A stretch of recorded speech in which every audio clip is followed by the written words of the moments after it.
Hello friends, dates அப்படின்னு சொன்ன உடனே நம்ம எல்லாருக்கும் ஞாபகம் வருது சிங்கம் போல ஸ்ட்ரென்த் எனக்கு அப்படின்னு சொல்கிற லைன் டேட்ஸ். அதோட விளம்பரம் தான். இப்போது இந்தியாவில் கிட்டத்தட்ட 80% டேட்ஸ் மார்க்கெட்டை தன்வசம் வச்சுருக்கக்கூடிய அந்த லைன் டேட்ஸ் இம்பேக்ஸ் அப்படிங்கிற அந்த கம்பெனியோட ஹிஸ்ட்ரியும் அந்த கம்பெனியை பற்றின ஸ்டோரிஸும் அவங்களோட ப்ராடக்ட்ஸ் என்னென்ன இருக்குது அப்படிங்கிற தகவலையும் தான் இந்த ஒரு வீடியோவில் பார்க்க போகிறோம். மறக்காமல் இந்த வீடியோவை முழுசாக பாருங்கள். Welcome to local mafia Tamil. நான் உங்களில் ஒருவன் மனோஜ் சந்திரசேகர்.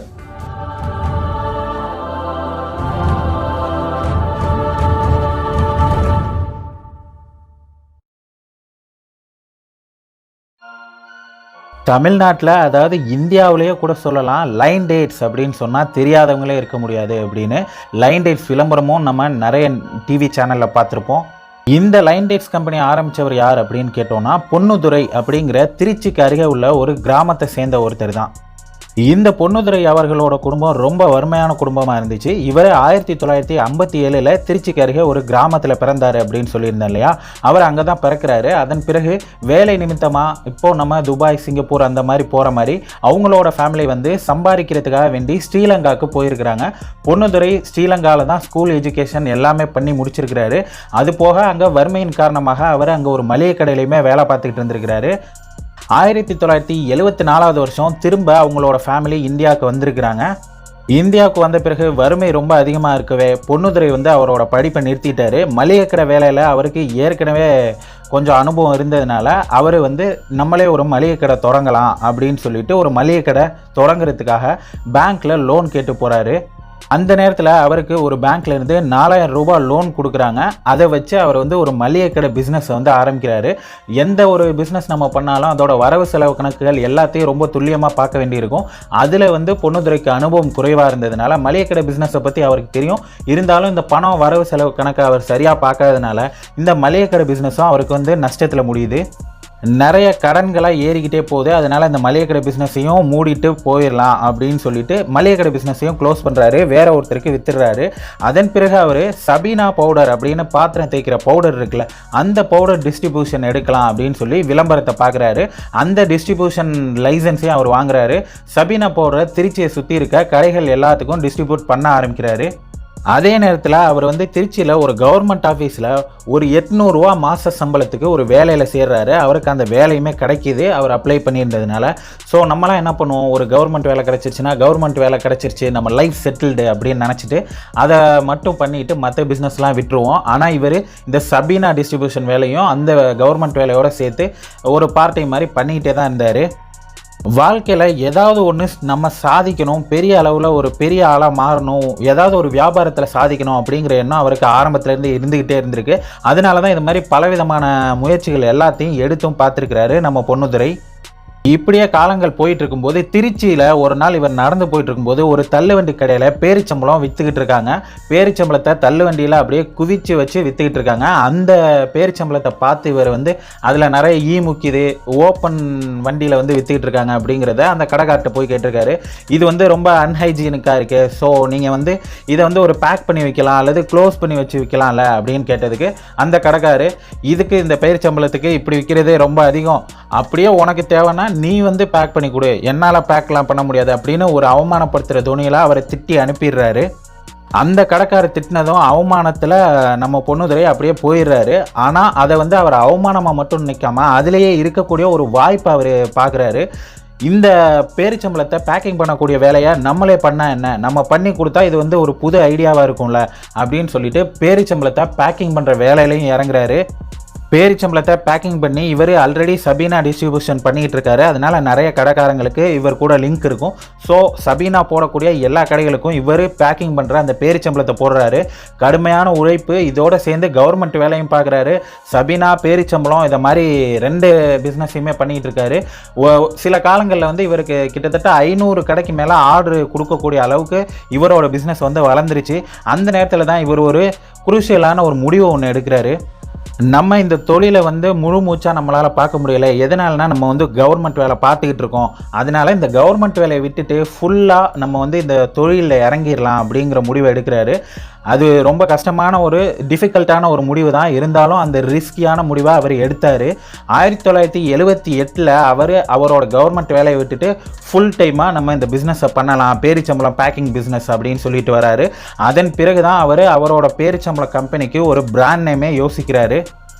யோசிச்சுக்கிட்டே இருக்கும்போது அவர் பேரிச்சம்பளத்தில் அயன் வந்து அதிகமாக இருக்குது. ஸோ நம்ம பேரிச்சம்பளம் அதிகமாக சாப்பிட்டோம்னா நம்ம உடம்பு வந்து ரொம்ப ஸ்ட்ராங்காகும், நம்மளுக்கு நிறைய சத்து கிடைக்கும். அப்படிங்கிறதுனால இந்த உலகத்திலே ஸ்ட்ராங்கான ஒரு விஷயம் எது அப்படின்னு சொல்லி யோசித்து காட்டுக்கே ராஜாவாக இருக்கக்கூடிய சிங்கம், ஸோ நம்ம லயன் அப்படின்னு வச்சிடலாம் அப்படின்னு யோசித்து லயன் டேட்ஸ் அப்படிங்கிற பேரை வைக்கிறாரு.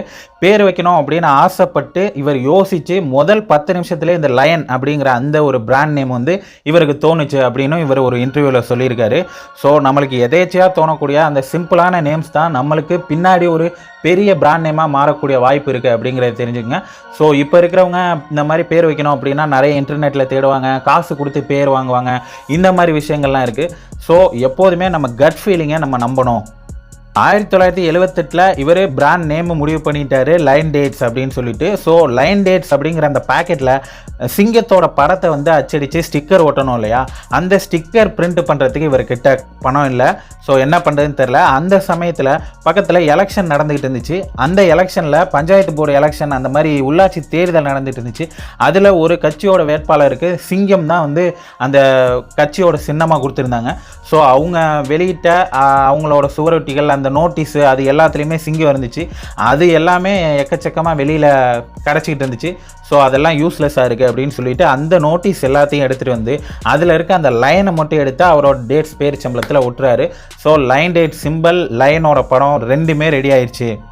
அதுக்கப்புறம் அவரோட பிஸ்னஸ் ரொம்ப சக்ஸஸ்ஃபுல்லாக போயிட்டுருக்கு. 500 கடைக்கு மேலே அவர் வந்து இது கொடுத்துக்கிட்டு இருக்காரு, ஆர்டரு அவருக்கு வருது. அவர் வந்து பேரிச்சம்பளம் பேக் பண்ணி கொடுக்குறாரு.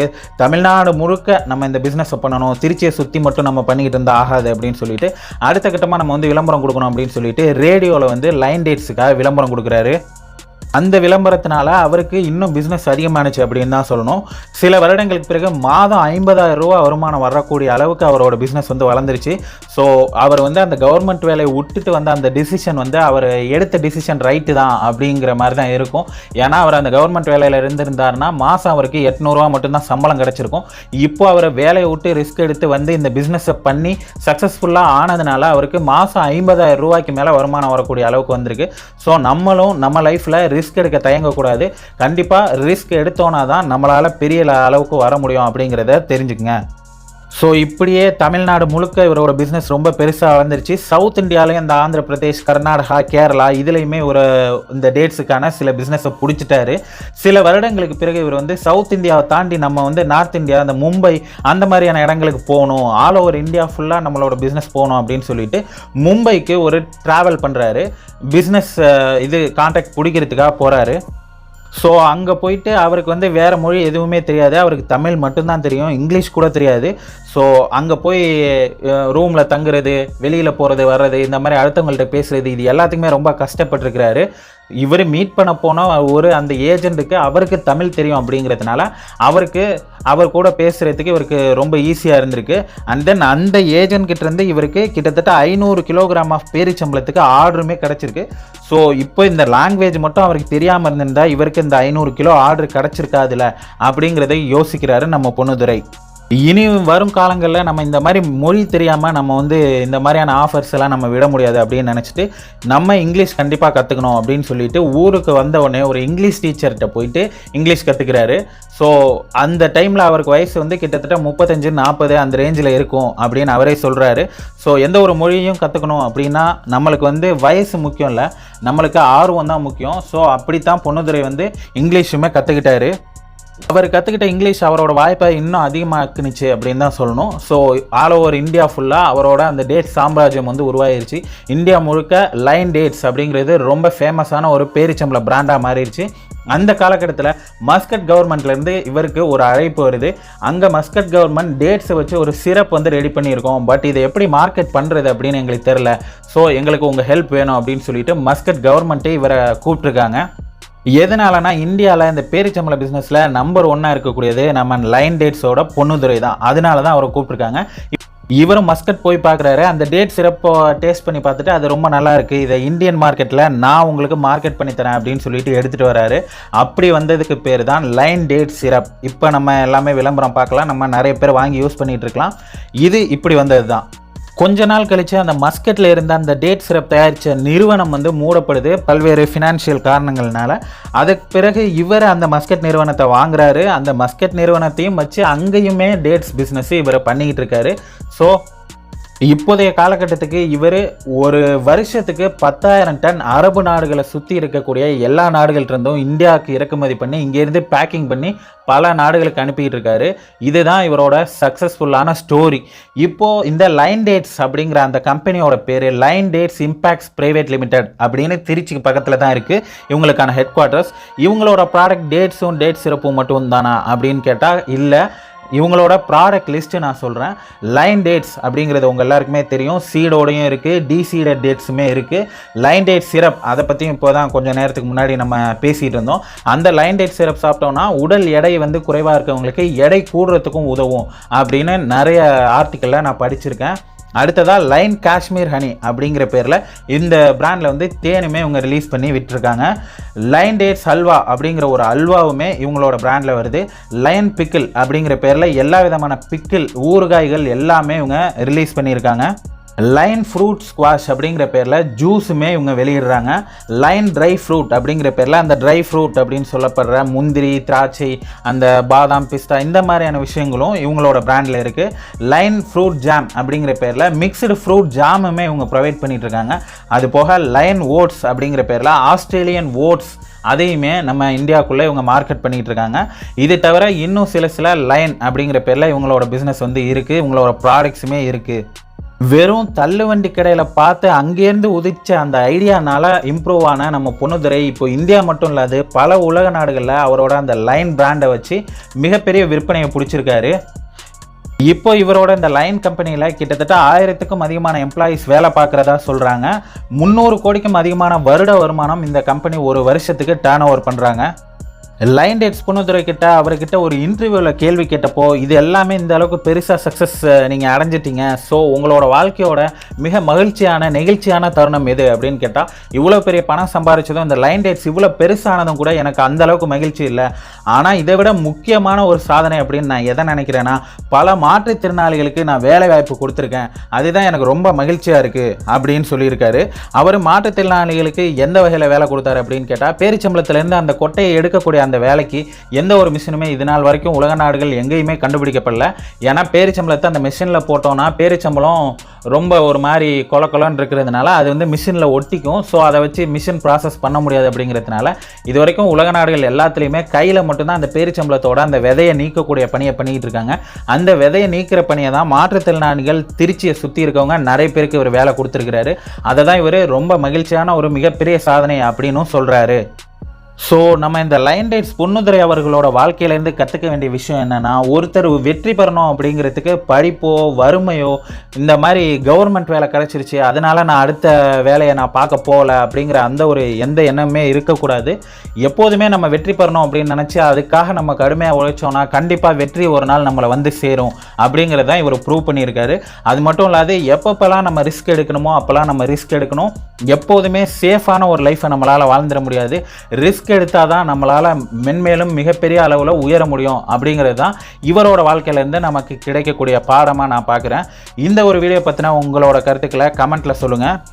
நான் அடுத்ததாக எந்த கம்பெனியை பற்றின வீடியோ பேசணும் அப்படிங்கிறதையும் கமெண்ட்டில் சொல்லுங்கள். இந்த வீடியோ உங்களுக்கு பிடிச்சிருந்தா லைக் பண்ணுங்கள் அண்ட் இந்த வீடியோவை உங்கள் ஃப்ரெண்ட்ஸ் கூட ஷேர் பண்ணுங்கள். மீண்டும் இன்னொரு இன்ஃபர்மேட்டிவான வீடியோவோட உங்களை சந்திக்கிறேன். அது வரைக்கும் பாய் பாய் ஃப்ரம் உங்களில் ஒருவன் மனோஜ் சந்திரசேகர்.